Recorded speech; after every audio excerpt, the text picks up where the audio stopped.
Okay, so let's talk a little bit about the lines, because we talk about the profiles and the aura types, but we didn't really talk about the lines yet, and it's a super important part of both human designs and gene keys. So let's start in order, and let's talk about the first line. I'm a first line in particular, and it's this thing about both creation and investigation. It's this thing about going very deep into a subject, discovering it, and seeing all the details and all the cogs and things that make that thing interesting, and tinkering with it and opening and investigating it and turning it around. And it's like you're finding something. It's this desire to investigate, to discover, and at the same time it has a very interesting creative pulse. It's quite individual, I would say. It's something that is very personal. You know, it's kind of like if you share with others or not, it's irrelevant. You're doing it for your own satisfaction of the investigation of the journey of that ride, and creation for the sake of creation. At least that's my experience. So what can you tell us about the first line? I mean, you already said a lot. The first line is all about the foundational things in life. Yes, so first of all, and so there is an obsession with the first line of constantly finding this foundation, finding what is solid and reliable in life. And so usually actually the first line will experience in childhood or in teenage years actually challenges to that foundation. Yeah, it's actually even recommended for first lines to leave the nest as early as possible and to be self-sufficient.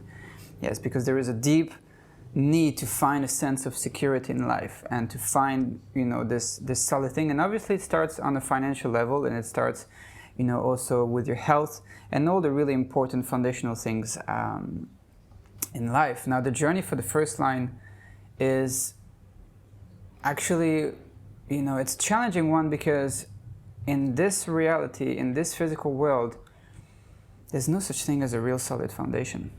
You know, there's no certainty, and the first line has to go to many cycles of its what he or she thought to be a really solid foundation being just, you know, taken away, or seeing cracks in the foundation. And so the whole journey for the first line is actually to let go of this need for external security.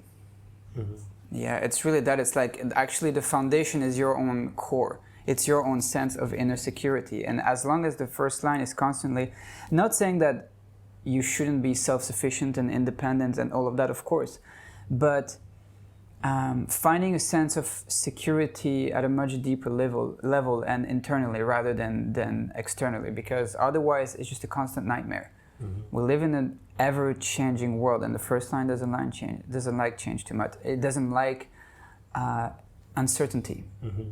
You know, it doesn't like the fact that this world is just turning and turning and turning, and you don't know what's coming tomorrow.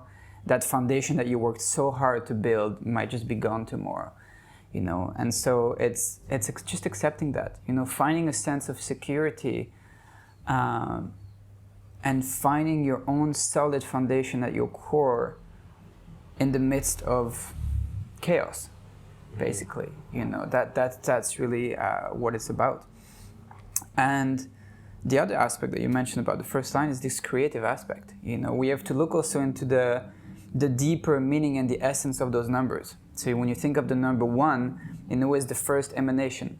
You know, it's the very first impulse coming out of creation before you have 2, before you have division. And so this first line is here to be a creator.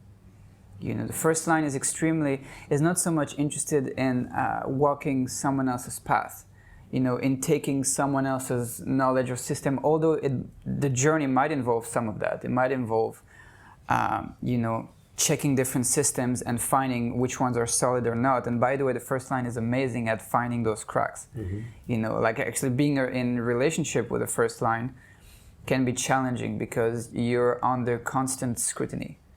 You know, like the first line can feel immediately when there's a crack, when there's a leak, when there's a weakness, mm-hmm. you know, and the first line demands a lot of integrity. And by integrity, I mean, when they talk about integrity, for example, in architecture, the integrity of the structure, mm-hmm. you know, it's like this, the alignment of the whole structure, and of course it's connected to the foundation, but it's how solid, is, in a way, if you were put it in the physical body, it would be the bones. Yes, how solid is really the foundational structure of this person, and how aligned are they? So are they really aligned, to their highest values or not? And so the first line in a way is very, I don't know if I would call it demanding, but the first line will find the flaws. The first line, and coming back to different systems, the first line will know when there's something not working in that system. So you would say it's in a way about efficiency too, about seeing all these leaks in the system and making the system.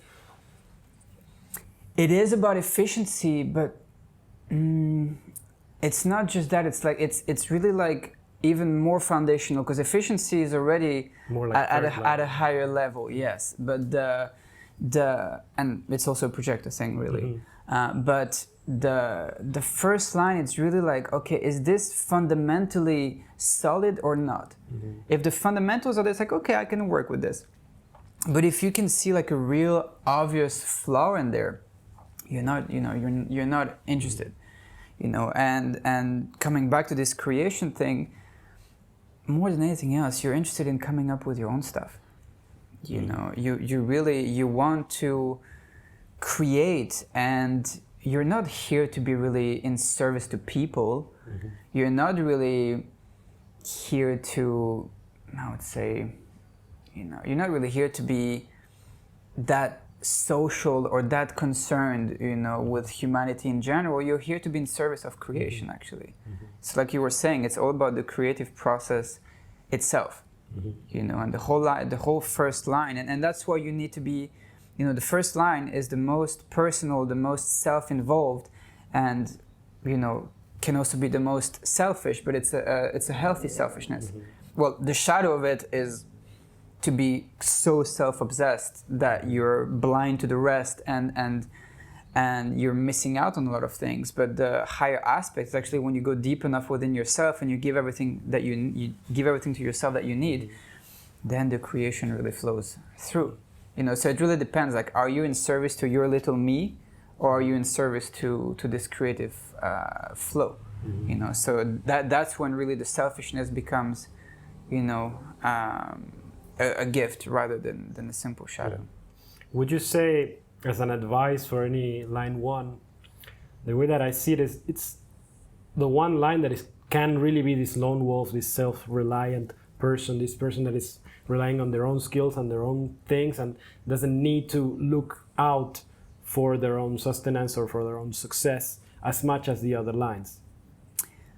Yes, that being said, I cannot give clear-cut instructions, because it really depends on, first of all, which other lines you have in your profile. Yeah, so for example, you're a 1-3, and the third line, unconscious, actually requires a certain level of interaction, with the world. So and I don't know, are you a single definition? Are you a split definition? Are you a triple split, quadruple split definition? Are you a projector, generator, manifesting generator? Like, it really... It's way more nuanced. Exactly. That's the thing. So, yes, but I would need to see, like, the whole profile. That's why, like, anyone who just follows, who takes, like, one aspect of their profile and they just follow that in black and white, they might be missing out on a lot of things. And actually so much... Like, when I give readings, usually it's just how to make sense of those contradictions. Basically, it's like, hey, you're here to serve a community, but for your health, you need a lot of alone time, and how to find a balance within that. Independence and being self-sustainable, and self-providing is very important for the first line. That's why I said, like, when they say, like, I will talk about it later, but with the fourth line, they might be dependent on their parents until quite a later age. For the first line, the earlier you can leave, the parents' protection and providing, the better it is. And I've seen two examples of, like, a first line leaving the house very early and how she's doing now, like financially and everything. And then another first line, which didn't leave the house until much, much later in life, and how now she's struggling with those things. So it's really important actually that's why those early experiences actually of that foundation being shaken, of either being in a economical climate where things just feel so unsafe and when it's a real struggle, or being in a family where you're not really supported financially, or both. It's important because it's making you, look for that foundation for yourself. That's the thing. The first line does not want to be dependent on anything or anyone.